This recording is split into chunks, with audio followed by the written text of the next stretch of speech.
नमस्कार मित्रों, मैं reiki grand master Manish Sharma और आज हम बात कर रहे हैं मंत्र जाप की। मंत्र जाप लोग करते हैं, पाठ करते हैं, स्तोत्र करते हैं, चालीसा करते हैं, लेकिन सही विधि पता नहीं होती, इसलिए वर्षों वर्षों तक करने के बाद भी सही रिजल्ट प्रॉपरली मिल नहीं पाता। छोटी छोटी चीज होती है, छोटी छोटी टेक्निक होती है अध्यात्म में। आपको टेक्निक नहीं पता तो फेलियर काम। तो टेक्निक अप्लाई करनी अति की जरूरी है, बहुत जरूरी है। बिना टेक्निक के सफलता नहीं मिलेगी। सूत्र तो पूरी गुरबाणी में गुरु नानक देव जी ने बार बार कहा है कि सतगुरु ने एक जुगत बताई, एक सूत्र दिया। हर चीज में गुरु का महत्व क्यों है, वो सूत्र देते हैं। बिना सूत्र के हम पार नहीं हो पाते। यदि आपको सूत्र सही नहीं पता तो आपका पूरा भवन निर्माण गलत हो जाएगा जीवन का, वो चाहे आध्यात्मिक हो या संसारिक हो। तो मंत्र जाप, चालीसा, पाठ, पूजा, इसका नियम होता है। यदि आप वो गलत तरीके से कर रहे हैं तो रिजल्ट आपको प्रॉपर टाइम पे नहीं मिल पाते। तो मंत्र जाप आप थोड़ा करते हैं, ज़्यादा करते हैं, ये गजब की शक्ति देने वाले होते हैं, जीवन को पलटने वाले होते हैं। इसलिए कहा गया है परमात्मा का नाम, यदि आपके पास, आप मोदी से भी ज़्यादा बिजी हैं तो आधा घंटा तो जरूर निकालें अगर जीवन का अपना अच्छा चाहते हैं, भला चाहते हैं। लोग ऐसी मोटी बुद्धि के होते हैं, वो कहते हैं आज का जीवन संभालो, आगे का किसने देखा है, आगे का किसने देखा है। वो अपने भीतर देखते ही नहीं, आंखों से कैसे रोशनी निकल रही है, आपकी जीवा हिलती है, आपके अंदर संकल्प होता है बोलने का, आप कैसे बोल लेते हैं, ये कैसे हो रहा है, कैसे खून धड़क के एक एक नस नाड़ी में जा रहा है। आप चलती हैं, एक छोटी सी खरोंच आती है, थोड़ी देर में उसको शरीर कैसे भर देता है। आप बाल कटवा देते हैं, बाल फिर उगाते हैं।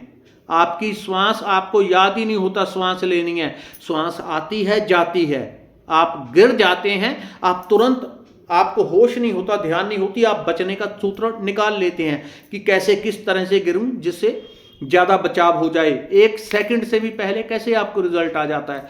तो ये परमात्मा ही तो बैठा है, और कौन है जो यहाँ भी मौजूद है, वो आगे भी होगा, वो होगा ही होगा। इसलिए जीवन में पहला कि रोज कम से कम आधा घंटा भजन करने की आदत डाल लें। यदि हो सके तो यहाँ पे एक रेकी करने का सबसे उत्तम विधि बताई हुई है। एक चैनल, इस लेवल, एक लेवल इस चैनल के ऊपर फ्री में प्लेलिस्ट में जाएंगे, रेकी कैसे करेंगे, सर्वोत्तम है। आधा घंटा आपने रेकी कर ली तो जीवन में आपकी लगभग 90% समस्याएं उड़ जाएंगी। 80% तो गई नहीं कहीं, उड़ ही जाएंगी। 20% बची खुची, वो आप फिर प्रॉपर रेकी सीख के उसको कर लेंगे ठीक। तो क्या करना होता है, मंत्र जाप, जब आप कोई स्तोत्र करते हैं, चालीसा करते हैं, यदि आप उसको बोल के कर रहे हैं, मंत्र जाप कर रहे हैं, कुछ भी कर रहे हैं, उसको बोल के कर रहे हैं। यदि कोई लंबी चालीसा आप उसको पढ़ पढ़ के कर रहे हैं तब तो उसको बोल के करें, लेकिन बोल करके उसका सर्वोत्तम विधि जो देखी गई है, जो मैंने देखी है सर्वोत्तम विधि, वो बताता हूं।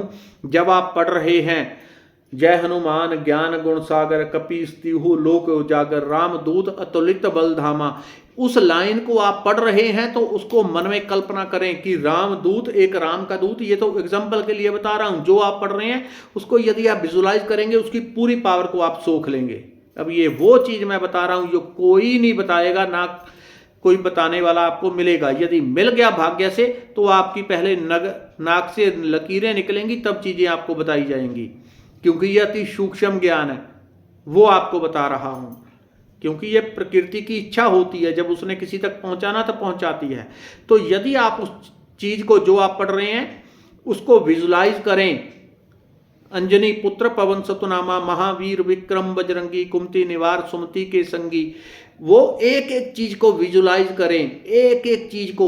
वो उन्होंने अगर पंक्ति में कहा है कि राम जी ने विभीषण को जाके वहां पे मंत्र दिया कि तुम राम की शरण में आ जाओ, सुग्रीव को कहा, तुम सुग्रीव को राम जी से मिला दिया तो उसका उद्धार कर दिया। तो उस चित्र को मन में कल्पना करें कि ऐसा हो रहा है, पढ़ते जाएं और मन में कल्पना करें एक एक चित्र को उस चालीसा के। यदि महिषासुर मर्दनी का देख रहे हैं तो मन में चित्र करें, एक राक्षस है, भगवती ने त्रिशूल उसके सर में मारा है, उसकी छाती में मारा, उसको खत्म कर दिया, और भगवती के शरीर से लट लट करता हुआ प्रकाश प्रकाशित हो रहा है। यदि आप उसको वो फटाफट पढ़ते हुए मन में कल्पना करते हुए, तीसरी चीज उसमें भाव जोड़ देना, भाव भक्ति। उसमें तीसरी चीज ये जोड़ के आपने जब उसको पढ़ना शुरू करना है, आपको 1 महीने से 3 महीने में वो रिजल्ट मिल जाएगा जो पिछले 5 साल में आपको शायद ना मिला होगा। 1 से 3 महीने में जो लोग बड़े भक्ति भाव वाले होते हैं, जिनका हार्ट चक्र खुला होता है अथवा बड़ा होता है, भक्ति वालों का यही चक्र बड़ा होता है, वो क्विक पहले ही दिन में एक अद्भुत आनंद, शांति, रस धार को महसूस करेंगे। अध्यात्म में हम ढूंढते क्या हैं? भक्ति रस धारा, वही तो वो क्विक आपको मिल जाएगी। आपने जब ये पहला हो गया, पहला बोल करके जाप करना, दूसरा मानसिक जाप कर रहे हैं, मानसिक जाप आप कर रहे हैं तब भी इस सूत्र को अप्लाई कर दें। लेकिन यदि कभी आप काम कर रहे हैं और मन में जाप कर रहे हैं तो आप कर सकते हैं, उसका अपने लेवल पे, अवचेतन लेवल पे उसका फायदा पहुंच जाएगा आपको, वो अवचेतन मन में चीज बैठ जाएगी। तीसरी सबसे सूक्ष्म, जो सबसे पावरफुल है, वो होती है मानसिक। क्योंकि जब आप किसी चीज को, काम को बोल करके कर रहे हैं तो हो सकता है आपका ध्यान दूसरी तरफ चला जाए। आप बोल के कर रहे हैं, आपका ध्यान काम में है और आप मंत्र बोलते जा रहे हैं, राम राम राम राम, उधर काम कर रहे हैं तो ध्यान बट गया। वो ऊर्जा अवचेतन मन में जा रही है लेकिन वो पूरी चित्त चेतना में असर नहीं कर रही। तो सबसे पावरफुल चीज मानसिक। जब आप मानसिक जाप आरंभ करते हैं तो सीधा वो अवचेतन लेवल पे चला जाएगा, अवचेतन मन में चला गया, उसके बाद एक ही पैड़ी बचती है उसको उतरे, अति चेतन मन में वो उतर जाएगा। फिर क्या करना है, उससे बाद आपने जो करना है, मानसिक जाप कैसे करना है? मानसिक जाप करना है हमेशा फास्ट, चाहे स्तोत्र हो, मंत्र हो अथवा कुछ और हो, उसको इतना फास्ट करना है, इतना तीव्र करना है, खास करके जब बैठ करके कर रहे हैं। जब भी मंत्र जाप आप बैठ के कर रहे हैं तो उसको जितना तीव्र हो सके मन में राम राम राम राम राम राम बोल रहा हूं, लेकिन उसको आपने अंदर ही अंदर इतनी तेजी से घुमाना है कि वो आपके शब्द से हटके वो एक फिल्म बन जाएगा। जब आप राम राम दोहरा रहे हैं तो वो इतना तेज हो जाएगा चलते चलते कि वो शब्द से हटके वो फिल्म बन जाएगा। जैसे ही वो फिल्म बनेगा, वो पौड़ी भी आप उतर के समाधि की अवस्था में समझो प्रविष्ट होने वाले हैं। तो आपने चौथे लेवल को पकड़ लिया। चौथा लेवल होता है अति चेतन मन में उतर जाना, समा जाना। उसके लिए होता है मानसिक जाप अति तीव्रता से करना। जब आपके मानस पटल पर वो जाप करते करते मानस पटल पे उतर जाएगा तो मन एकदम तीव्र जाप से थक जाता है, वो शांत हो जाएगा।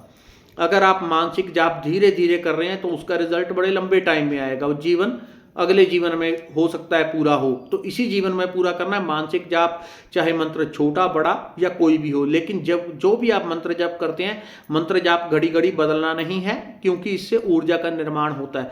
तो एक ही मंत्र को लें, वही सर्वश्रेष्ठ है, सर्वोत्तम है। तो एक ही मंत्र को, उसको जब मानस पटल पे चला जाएगा वो शब्द से, वो चित्र बन के अपने आप अंदर घूमना शुरू हो जाएगा, तो वो आपका कनेक्शन परमात्मा से हो गया। आपकी फ्रीक्वेंसी एक अलग लेवल पे चली गई, आप 5 डायमेंशन के निवासी हो गए।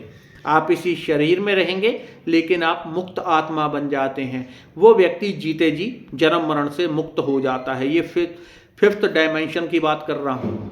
4थे डायमेंशन तक तो चले जाते हैं, 5वें में क्रॉस हो जाएगा जब अति चेतन मन में मंत्र चला जाता है, जब वो उसके बाद मानस पटल पे आ जाता है।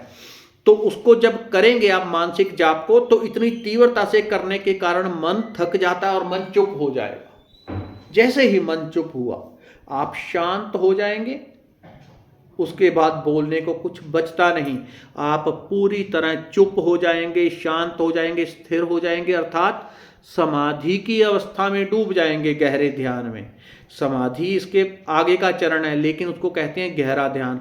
लगातार तीव्रता से मंत्र जाप करने के कारण मन थक के एक साइड पे बैठ जाता है और मन चुप हो जाता है।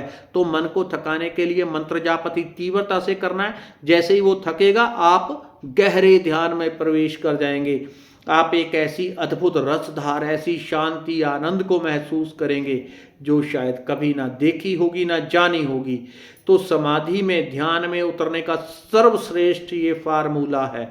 इसको अपनाएं, करके देखें, रिजल्ट आपको कुछ ही दिनों में स्पष्ट रूप से मिलने लगेगा। धन्यवाद, नमस्कार।